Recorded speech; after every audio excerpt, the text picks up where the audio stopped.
अगर किसी को युगल दंपति के, दिव्य दंपति की अगर ध्यान मग्न होना हो तो वो सबसे पहले युगल ध्यान लीला गावे। कलिकाल के प्रभाव से जब प्रियालाल ओझल हो जा रहे हैं हमारे सामने से, वह समय पर जब हमें उनके ध्यान की जरूरत है, तो वह के लिए उन्होंने युगल ध्यान लीला लिखी है। ठाकुर जी और प्रिया जी की ये युगल ध्यान लीला जब ध्रुवदास जी गा रहे हैं, तो ध्रुवदास जी जैसी उपमा हम नहीं समझते कि ब्रज साहित्य में, हिंदी साहित्य में किसी ने दी हुई।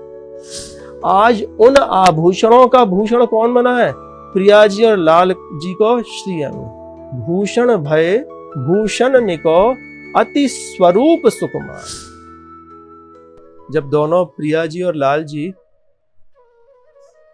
ललिता सखी की कुंज में रास मंडल पर जब प्रवेश करें, तो रास मंडल सुंदर मोती माणिक को जड़ो भयो बनो भयो है, और वहां के ऊपर सुंदर सुंदर श्रृंगार के समय पर सूर्य नारायण की रश्मियां पड़ रही हैं। सूर्य नारायण की जैसे ही रश्मियां पड़ी वहां पर, तो अपने आप ही रास मंडल में से उन मोती माणिक का तेज जो है प्रस्फुटित हो गया। वह तेज के साथ में सखियां सारी की सारी प्रियालाल को देख के वह रास मंडल पे इकट्ठी हो जावे। नाना तरह के आभूषणन से वो भी सुसज्जित हैं। तरह तरह के हीरा मोती माणिक पन्ना के आभूषण नख से लेके शिख तक सारी की सारी सखियों ने धारण कर रखे हैं।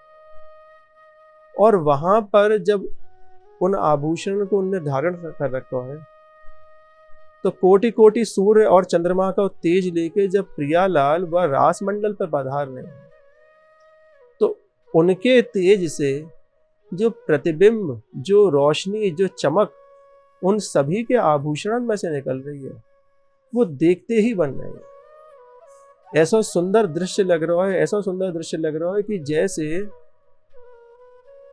कि अंतरिक्ष में सूर्य नारायण और चंद्र भगवान बीच में खड़े हुए हैं प्रियालाल के स्वरूप में, और चहुँ दिशाओं में चारों ओर उनकी सहचरियां, उनके चारों ओर जो है वो परिक्रमा कर रही हैं। वो रास मंडल पे जो मंडलाकृति बनी है, वाकू देख कर सारी की सारी सखियों की आंखन में चकाचौंध फैल गई है कि भैया ऐसे तेजों में प्रभु आज रास मंडल पर रास करने के लिए पधारे। एक ध्रुव सखी वह रास मंडल में जहां पर विराजमान है, वो प्रियालाल के दर्शन प्रत्यक्ष कर रही हैं। और जब दोनों सूर्य और चंद्रमा रूपी प्रिया और लाल वहां पर रास मंडल पर विराजमान है, तब उन दोनों के श्रृंगार का वर्णन कर रही है वो ध्रुव सखी। तो वाके लिए ध्रुवदास जी ने बड़ा ही सुंदर युगल ध्यान लीला उनने लिखी है। युगल ध्यान लीला कि अगर किसी को युगल दंपति के, दिव्य दंपति की अगर ध्यान मग्न होना हो, तो वो सबसे पहले युगल ध्यान लीला गावे।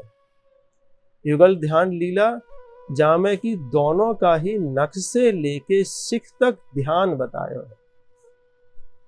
वैसे तो जब प्रियालाल स्वयं प्रत्यक्ष में निकुंज में सामने रहे, तो ध्यान को कोई प्रयास करना है ही नहीं कि जब आंख मीचने की जरूरत भी ना पड़े, तो आंख खुले में ही जब वो सामने है तो आंख मीचने की क्या जरूरत है। पर कलिकाल के प्रभाव से जब प्रियालाल ओझल हो जा रहे हैं हमारे सामने से, वह समय पर जब हमें उनके ध्यान की जरूरत है, तो वह के लिए उन्होंने युगल ध्यान लीला लिखी है। बड़ी ही सुंदर लीला है, बाकी बारे में बात कर रहे हैं। तो हमें कह रहे हैं ध्रुवदास जी, श्री प्रिया बदन छवि चंद्र मानो, प्रीतम नैन चकोर, प्रेम सुधारस माधुरी, पान करत नेसी भोर। प्रिया जी को वदन जैसे कि चंद्रमा है, और प्रियतम के नयन जैसे चकोर हैं।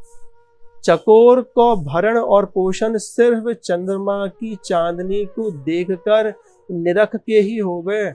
ऐसे ही लालजू आज जब प्रिया जी के साथ में वह कुंज में पधारे हैं, तो लालजू अपने नेत्रन से, चकोर रूपी नेत्रन से प्रिया जी रूपी चंद्रमा के वदन को आज निहार रहे हैं, वह को रसपान कर रहे हैं कि प्रेम सुधा रस माधुरी पान करत निशि भोर। कि उनको ना पता है कि कब रात हो रही है, कब दिन हो रही है, कब सूर्य उदित हो रहे हैं, कब चंद्रमा जो है वो अस्त हो रहे हैं। तो ना तो उनकी दिन के बारे में पता है, ना ही उनको रात के बारे में पता है। जैसे कहो जावे ना कि चंद्र मिटे दिन कर मिटे, मिटे त्रिगुण विस्तार, दृढ़वत श्री हरिवंश को मिटे न नित्य विहार। कि वही तर्ज पर कि प्रिया जी के चंद्रमा रूपी वदनार बिंद को आज लाल जी आप पलक झपकाए हुए, दिन रात का कोई भान नहीं देखते हुए, वो अपने नैनन से वह रूप सुधा माधुरी को पान कर रहे हैं लाल जी। अंगन की छवि कहा कहो, मन में रहत विचार, भूषण भय भूषण निको, अति स्वरूप सुकुमार।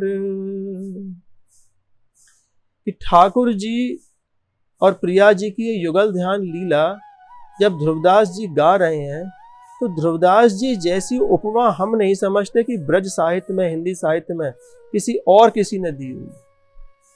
इतनी श्रृंगार रस की जो उपमाएं दी हैं, इतनी सुंदर हैं कि वहां में यही बात कर रहे हैं कि अंगन की छवि कहा कहूं, कि प्रिया जी और लाल जी के अंगों की छवि आज मैं कहा कहूं, मन में रहत विचार।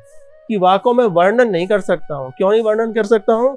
भूषण भय भूषण निको अति स्वरूप सुकुमार। कि आभूषण जो अंग पे धराए जावे, वो या कारण से धराए जावे कि उनसे कि शरीर की सुंदरता जो है वो भरे। तो जब तक आभूषण धारण नहीं है, सुंदर सुंदर आभूषण, तब तक जो है वो सौंदर्यता शरीर की निखर के नहीं आ रही है। पर भैया यहां पर तो उल्टी बात है। आज उन आभूषणों का भूषण कौन बना है? प्रिया जी और लाल जी को श्रीअंग। भूषण भय भूषण निको अति स्वरूप सुकुमार। कि ऐसा सुंदर उनको चिंतन, ऐसा सुंदर चिंतन कि वो आभूषण जो प्रिया और लाल जी ने धारण कर रखे हैं, उन सभी को जो आभूषण है वो उनको श्रीअंग है। सुरंग मांग मोतीनु सहित, शीश फूल सुख मूल, मोर चंद्रिका मोहिनी, देखत भूली भूल। प्रिया जी के श्री मस्तक पर मांग विराजमान है, और वो आप मांग में सुंदर सुंदर जो प्रिया जी की जो केश हैं, नीले नीले सुंदर केश, कुटिल केश जो कि घुंघराले केश हैं, उन केशन को बीच की मांग ने आधे आधे हिस्सा में बांट दिया है।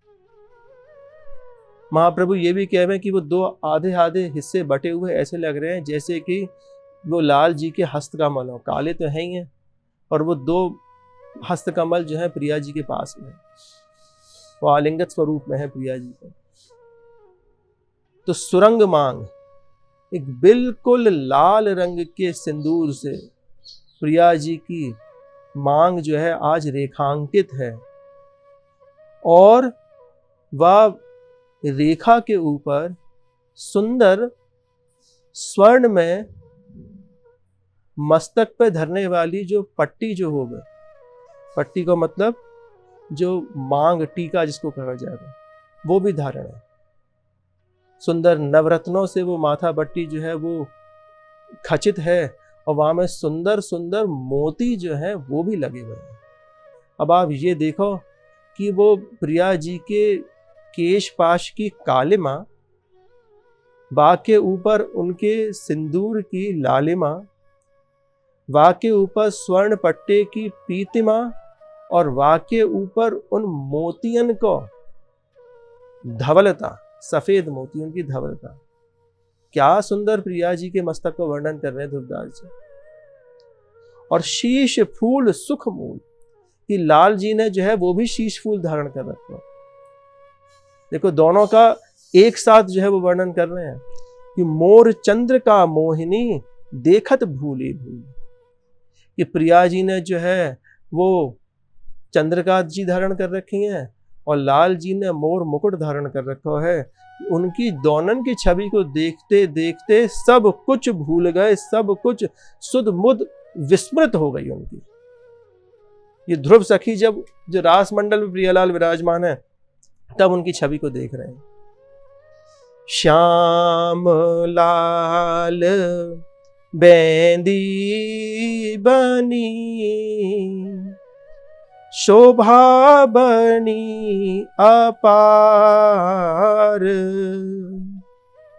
प्रगट विराजत शशीनु पर, मन अनुराग सिंगार। कि प्यारे लाल जू के आज मस्तक पर लाल रंग की बिंदी जो है वो धरी हुई है, और प्यारी जू के मस्तक पर श्याम रंग की बेंदी, बिंदी नहीं बेंदी धरी हुई है। बेंदी जानो ना क्या को बोले, वो बेंदी धरी भैया। और ऐसी लाल जी के मस्तक पर भी जो है वो बेंदी धरी हुई है। प्रगट विराजत शशिन पर मन अनुराग सिंगार, कि युगल की शोभा का कोई पार नहीं है।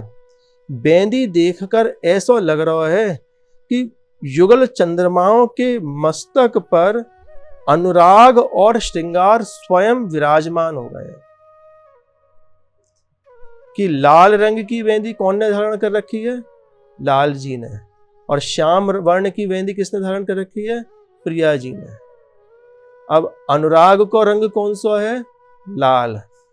और मानो अनुराग श्रृंगार, और श्रृंगार को रंग कौन सा है? कालो। कालो रंग जो बताया है वो श्रृंगार को रंग बताया है। श्रृंगार कौन को सबसे ज्यादा सर्वश्रेष्ठ कही गई है?